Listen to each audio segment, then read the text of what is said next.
The beloved Alien franchise has made a comeback for the first time in its 46-year history, not as a follow-up, but as a TV show on FX and Hulu. A horror IP turning into a TV series would have once been viewed as a step backward, but as evidenced by Chucky and the excitement surrounding Crystal Lake, leveraging the streaming phenomenon is currently the best course of action. Fargo's Noah Hawley is in charge of creating the new alien Earth, so it's in capable hands. Performing the same thing in a new manner was not something he was interested in doing again. Rather, the xenomorphs we love to dread are presented to us in a brand new, unrecognizable package. In Neverland, the first episode of the series, we met Wendy, a hybrid who possesses a child's transferred consciousness and a synth body. Wendy is confident that she can use her newly acquired superhuman talents to save her brother before it's too late when he is dispatched to investigate the U.S. Maginot accident site. Joe Hermit is her brother, a physician. Here's everything that occurs in Mr. October, the second episode of Alien Earth. Hermit and the other surviving members of the rescue squad are seen navigating the Maginot's wreckage at the start of the episode. They discover additional deceased people, including a woman who died from asphyxiation and a man who passed away during surgery. They descend a level without noticing the xenomorph hiding in the shadows behind them. Boyd Cavalier discusses the intellect race against ag with Dame Sylvia at Prodigy's Neverland Research Island. Speaking with someone more intelligent than he is something he desires to do, and debate with someone that blows my mind. Perhaps the kids can be that. They will not bore him, at least. Wendy explains to another hybrid, slightly on the Prodigy ship heading toward the accident site, that she must help her brother, who is in grave physical danger. Hermit and two Prodigy rescue team members are the only ones left in a collapsing stairwell, so she had better move quickly. There is a lengthy drop below when the two soldiers leap from one section of the stairs to another. Hermit hesitates, but he's forced into jumping when the xenomorph unveils itself. He falls to the floor below and is all alone as the alien hunts him, just to barely escape with his life by hiding inside an elevator. He shouts out for rescue on his radio, but no one can hear him. The episode jumps back one day earlier to when Hermit is shown seeking to leave from his medic job, despite though he has 7 months left in his contract. Because he's the last surviving member of his family, or so he thinks. He wants to live his father's goal for him to become a doctor. As they view the video, Boyd Cavalier, Dame Sylvia, Kirsch, and others question whether letting Wendy watch her brother was a mistake. Hermit uses a passage from Ice Age in his dialogue with the robot, but Wendy manages to take over and answer her brother directly for a brief moment before Hermit's desire to quit is finally turned down. At last, the Prodigy ship reaches the scene of the collision. Wendy can hear a buzzing sound inside the space thanks to her enhanced hearing, but what might it be? Before she can decipher it, they enter a tent, where Kirsch discusses the problem with the military and explains why the hybrids were called in to assist manage it. Wendy locates a security camera on a monitor and discovers Hermit is still stuck in an elevator. Kirsch sends Slightly to follow her as she instantly takes off after him. Uteni calls Boyd Cavalier and demands that her ship and everything on board be returned.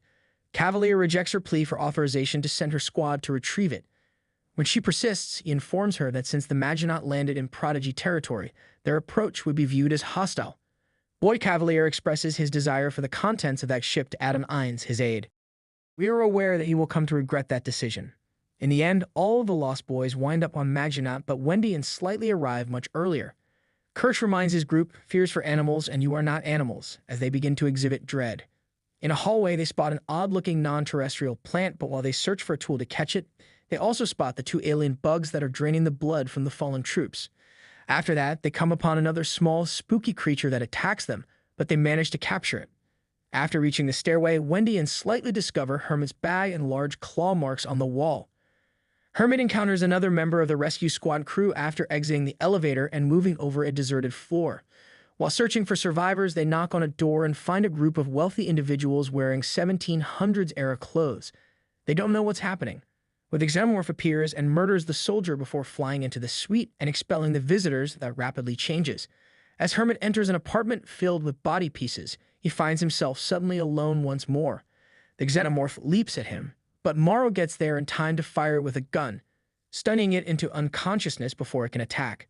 After giving Hermit the same treatment, he fires another weapon that envelops the xenomorph in a substance that resembles a web, enabling him to transport it away. Morrow and his moving bag are discovered by additional rescue squad members who had just arrived. They order the cyborg to place his hands behind his back in alarm.